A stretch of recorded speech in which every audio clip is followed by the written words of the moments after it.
बिस्मिल्लाहिर्रहमानिर्रहीम। आज का टॉपिक है प्रेजेंट कंटिन्यूअस टेंस।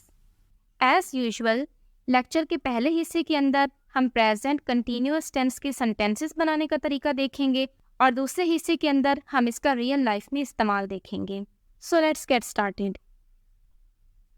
उर्दू के ऐसे जुमले जिनके आखिर में रहा है, रही है, रहा हूँ इस तरह के लफ्ज़ आते हों उनको हम इंग्लिश में प्रेजेंट कंटिन्यूअस टेंस में ट्रांसलेट करते हैं। जैसे कि वो किताब पढ़ रही है, बच्चे खेल रहे हैं, हम पढ़ाई कर रहे हैं। तो देखें इन तीनों जुमलों के आखिर में रही है, रहे हैं इस तरह के लफ्ज़ आ रहे हैं, तो हम इनको प्रेजेंट कंटिन्यूअस टेंस में ट्रांसलेट करेंगे। इस टेंस के जुमले बनाने का तरीका कुछ यूँ होता है कि सबसे पहले हम सब्जेक्ट लिखते हैं और उसके बाद हेल्पिंग वर्ब। हेल्पिंग वर्ब यहाँ पे होता है बी। उसके बाद वर्ब, वर्ब की फर्स्ट फॉर्म होती है लेकिन उसके साथ आखिर में आईएनजी भी लगाते हैं। उसके बाद ऑब्जेक्ट। अब ये जो वर्ब है बी, इसकी 3 इकसाम है, एक है एम, एक है आर और इज़। मुख्तलिफ सब्जेक्ट्स के साथ ये तीनों मुख्तलिफ फॉर्म्स इस्तेमाल होती हैं। हम प्रेजेंट कंटिन्यूअस टेंस के अंदर डायरेक्ट बी कभी भी यूज़ नहीं करेंगे, बल्कि बी की जो इकसाम है एम, आर, इज़, इन तीनों में से कोई यूज़ करेंगे। जैसे कि अगर सब्जेक्ट है मेरे पास आई, उसके साथ यूज़ होता है एम। वी, दे, यू, इनके साथ यूज़ होता है आर। ही, शी, इट, इसके साथ यूज़ होता है इज़। और अगर कोई नाउन है जो सिंगुलर है तो उसके साथ भी इज़ यूज़ होगा। जैसे कि किसी इंसान का नाम है अली है, सारा है, या कोई और नाउन है जैसे सन, कैट, मून, डॉग। और अगर नाउन प्लूरल है तो उसके साथ आर यूज़ होगा, जैसे कि स्टूडेंट्स, कैट्स, पेंसिल्स, गर्ल्स, इस तरह से। एक एग्जाम्पल के ज़रिए समझते हैं। मेरे पास ये जुमला है, मैं किताब पढ़ रही हूँ। अब इसके अंदर सब्जेक्ट है मैं, आई। तो सबसे पहले हम लिख देंगे सब्जेक्ट को, और जो हमने 3 हेल्पिंग वर्ब्स देखे हैं एम, आर, इज़, इन तीनों में से आई के साथ यूज़ होता है एम, तो ये बन जाएगा आई एम। उसके बाद वर्ब की फर्स्ट फॉर्म और उसके साथ आईएनजी लगाना है। यहाँ पे वर्ब है पढ़ना यानी कि रीड, तो हम लगा देंगे रीडिंग, आई एम रीडिंग। और ऑब्जेक्ट है किताब, a book, I am reading a book. तुम जा रही हो, यू आर गोइंग, यू के साथ आर यूज होता है और जाने को कहते हैं गो, गो के साथ आईएनजी लगा देंगे, यू आर गोइंग। वो कार साफ कर रहा है, ही के साथ यूज होता है is, he is cleaning the car. हम हंस रहे हैं, वी आर, वी के साथ आर यूज होता है, हंसने को कहते हैं लाफ। मैंने सुना है कुछ लोग इसको पढ़ते हैं लॉफ, लेकिन ये लॉफ नहीं होता, लाफ होता है। We are laughing. माली पौधों को पानी दे रहा है, माली को कहते हैं गार्डनर। द गार्डनर इज, क्योंकि गार्डनर एक नाउन है और वो भी सिंगुलर है इसलिए इसके साथ इज आएगा। पौधों को पानी देने को कहते हैं वाटर, इसके लिए वर्ब यूज होता है water. The gardener is watering the plants. चिड़ियाँ चहचहा रही हैं, द बर्ड्स आर। अब बर्ड्स भी नाउन है लेकिन प्लूरल है इसलिए आर आएगा। द बर्ड्स आर, चहचहाने को कहते हैं chirp, CHIRP, chirp. The birds are chirping. वो कहानी सुन रहे हैं, दे आर, सुनना होता है लिसन और यहाँ आ जाएगा लिसनिंग टू अ स्टोरी। बाहर बारिश हो रही है, it is raining outside. Taiyaba कपड़े सी रही है, तैयबा इज, कपड़े सीना को कहते हैं सो, SEW। ये लिखने में SEW है लेकिन इसको पढ़ते हैं सो। इसका तलफ़ुज़ बिल्कुल वैसे ही है जैसे कि SO का होता है सो। मेरी तबीयत ठीक नहीं है इसलिए मैं आज स्कूल नहीं आ सकती, I am ill so I can not come to school, बिल्कुल उसी तरह से बोलना है सो, और साथ में ING लगा देंगे। Taiyaba is sewing the clothes, वो बाग में सब्जियां लगा रही है। सब्जियां लगाना या कोई और पौधा वगैरह लगाना, उसके लगाने के लिए वर्ब यूज होता है प्लांट। शी इज प्लांटिंग, और यहाँ वो सब्जियां लगा रही है तो हम लगाएंगे she is planting vegetables in the garden. मैं बर्तन धो रही हूँ, I M washing dishes. Dishes का मतलब होता है सारे बर्तन। डिशेस का मतलब ये नहीं होता कि सिर्फ मैं डिशें ही धो रही हूँ, बल्कि डिशेस के अंदर सारे बर्तन आ जाते हैं। प्लेटें, चमचे, ग्लास और भी जो बर्तन खाने में इस्तेमाल हुए हैं उन सबको मिलाकर कहते हैं dishes. I am washing dishes. अच्छा, आमतौर पर बर्तन धोने के लिए वॉशिंग डिशेस की बजाय डूइंग डिशेस वर्ड यूज होता है, यानी वॉश की जगह हम वर्ड यूज करेंगे do. I am doing dishes. I am doing dishes मतलब मैं बर्तन धो रही हूँ। जो अंग्रेज़ हैं यानी कि नेटिव स्पीकर्स, वो वॉश की जगह डू यूज़ करते हैं बर्तन धोने के लिए। मैं अगले हफ्ते लाहौर जा रही हूँ, I am going to Lahore next week. अम्मी कपड़े धो रही हैं, मॉम इज़ वॉशिंग क्लॉथ्स। देखिए, क्लॉथ्स का मतलब होता है कि कोई एक दो कपड़े धो रही हैं। अगर वो बहुत ज़्यादा कपड़े धो रही हैं, जैसे कि मशीन लगाकर इंसान धोता है कपड़े, इसमें बहुत सारे आ जाते हैं, कपड़े भी होते हैं, बेडशीट्स और भी चीज़ें होती हैं, उन सारे कपड़ों को मिलाकर कहते होते हैं लॉन्ड्री। तो ये जुमला कुछ यूँ भी बन सकता है, मॉम इज़ वॉशिंग लॉन्ड्री। अब नेटिव स्पीकर्स यहाँ पर भी लॉन्ड्री को धोने के लिए भी वॉश की बजाय डू वर्ब यूज़ करते हैं, mom is doing laundry. Wash clothes का मतलब होगा कि सिर्फ वो कपड़े धो रही हैं, लेकिन डू लॉन्ड्री का मतलब होता है कि वो कपड़े धोने का एक लंबा प्रोसेस कर रही हैं। इसमें वो बहुत ज़्यादा कपड़ों को पहले अरेंज भी करेंगी, फिर उनको बारी बारी मशीन में डालेंगी, फिर उनको धोएंगी, उनको सुखाएंगी, हो सकता है बाद में इस्त्री भी करें या उनको फोल्ड करके रखें। तो ये कपड़े धोने के सारे प्रोसेस को कहते होते हैं डू लॉन्ड्री। अब देखते हैं कॉन्ट्रैक्शंस को। यहाँ पर भी हम सब्जेक्ट को और हेल्पिंग वर्ब को मिलाकर पढ़ते होते हैं। जैसे आई एम, इन दोनों को इस तरह से मिलाएंगे कि हम पहले लिखेंगे आई, उसके ऊपर एपोस्ट्रोफी डालेंगे और एम लगा देंगे। पहले ये था आई एम, अब ये एक ही लफ्ज़ बन गया है I am reading a book. You are, इन दोनों को मिला के पढ़ते हैं योर। यू को बना दिया योर, योर गोइंग। ही और इज, इसको पढ़ते हैं his cleaning the car. We are, we are, कैसे पढ़ेंगे? We are laughing. It is, it's raining outside. She is, she is planting vegetables in the garden. They are, जैसे हमने यो को यो बना दिया था, वैसे ही दे को भी थोड़ा सा चेंज कर देते हैं। दे बन जाएगा देर लिसनिंग टू अ स्टोरी। अब नेगेटिव जुमले बनाने का तरीका देख लेते हैं। नेगेटिव बनाने के लिए हेल्पिंग वर्ब के बाद नॉट भी ऐड कर देते हैं। मैं किताब नहीं पढ़ रही हूँ, I am not reading a book. तुम नहीं जा रही हो, यू आर नॉट गोइंग। वो कार साफ नहीं कर रहा है, he is not cleaning the car. अब नेगेटिव सेंटेंसेस के अंदर दो तरह की कॉन्ट्रैक्शंस यूज हो सकती हैं।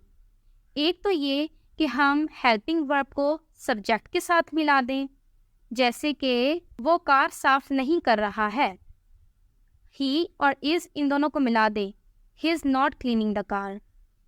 या फिर हम हेल्पिंग वर्ब को नॉट के साथ भी मिला सकते हैं, यानी कि इज और नॉट इन दोनों को मिला दें, ही इजंट क्लीनिंग द कार। तो अगर इज और नॉट को मिलाया जाए तो ये बनता है इजंट, और अगर आर और नॉट इन दोनों को मिलाया जाए तो ये बनता है आर्नट। तुम नहीं जा रही हो, यू आर्नट गोइंग। लेकिन इन दोनों तरह की कॉन्ट्रैक्शंस में से ज़्यादा कॉमन कॉन्ट्रैक्शन यही है कि हम सब्जेक्ट को और हेल्पिंग वर्ब को मिलाएं और नॉट को अलग ही रहने दें, जैसे कि you're not going, he is not cleaning the car, हम हंस नहीं रहे हैं, we are not laughing, माली पौधों को पानी नहीं दे रहा है, the gardener's not watering the plants। देखिए हमें गार्डनर के साथ इस को मिला दिया तो ये बन गया गार्डनर्स। वो कहानी नहीं सुन रहे हैं, they're not listening to a story। बाहर बारिश नहीं हो रही है, it's not raining outside। मैं बर्तन नहीं धो रही हूँ, I'm not doing dishes।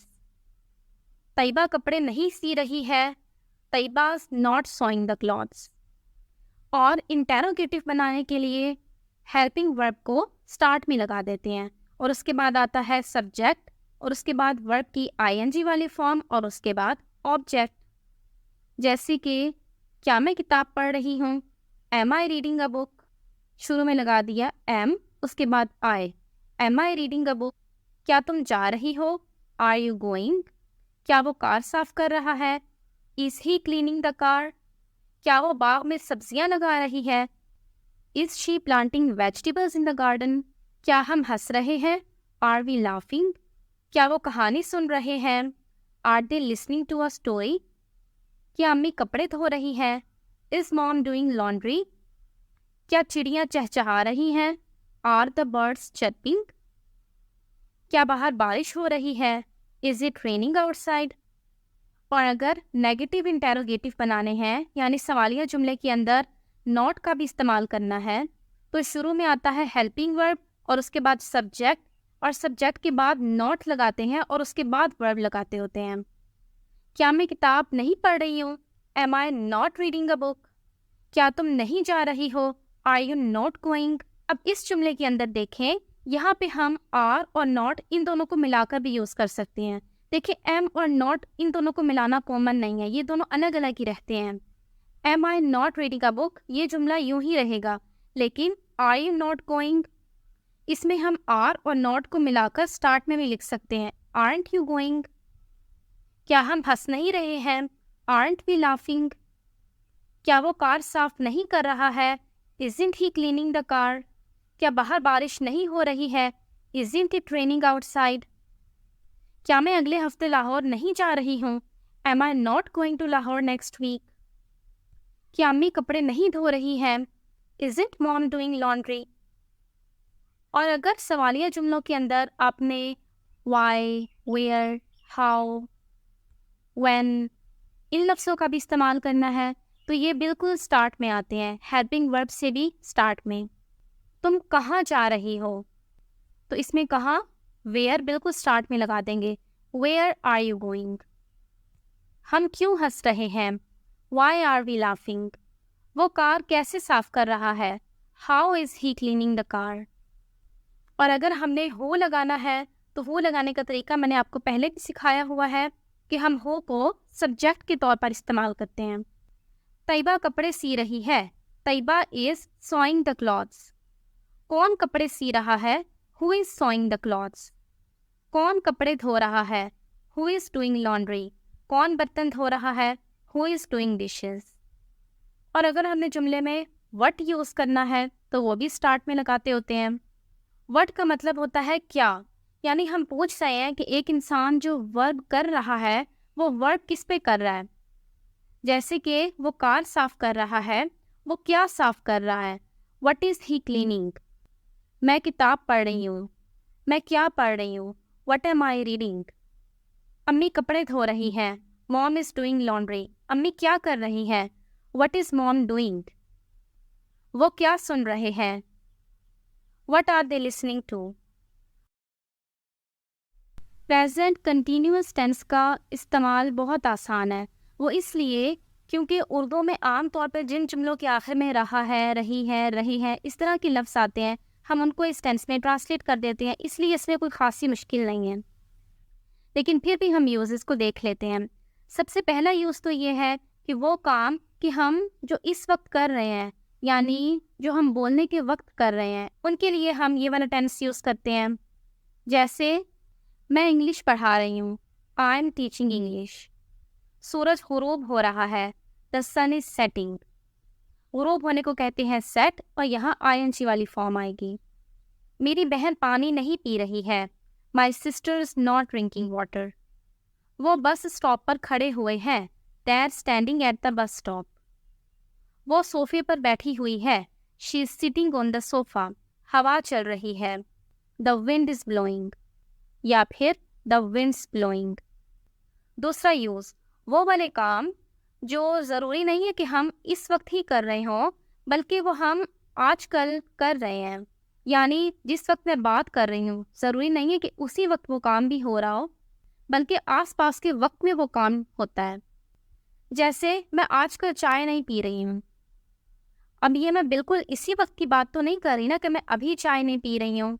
मतलब इस वक्त के आसपास के वक्त के अंदर ऐसा होता है। यानी हम टेम्परेरी एक्शंस को बताने के लिए इस टेंस को यूज़ करते हैं। अगर ये बातें बिल्कुल परमानेंट होती, मैं चाय नहीं पीती हूँ, तो हम प्रेजेंट इंडेफिनिट टेंस यूज़ करते। लेकिन ये टेम्परेरी एक्शंस हैं, हमेशा की बात नहीं हो रही है, तो इनको हम उर्दू के अंदर भी रहा, रही, रहे इस तरह से बनाते होते हैं, और इंग्लिश के अंदर भी कंटिन्यूअस टेंस में ही बनाते होते हैं। मैं आजकल चाय नहीं पी रही हूँ, I am not drinking tea these days. मेरी दोस्त मेरे साथ रह रही है, my friend is living with me. अगर किसी की तबीयत ठीक नहीं है कुछ दिनों से, और अब वो आहिस्ता आहिस्ता ठीक हो रहा है, तो वो कहेगा आई एम गेटिंग बेटर। वो मीटिंग्स के दौरान मुसलसल अपना फ़ोन चेक कर रही है, she is checking her phone constantly during meetings. वो मुसलसल अपने पासवर्ड्स भूल रहा है, he is constantly forgetting his passwords. इसका तीसरा यूज़ होता है फ्यूचर को बताने के लिए, फ्यूचर की किसी प्लान को बताने के लिए।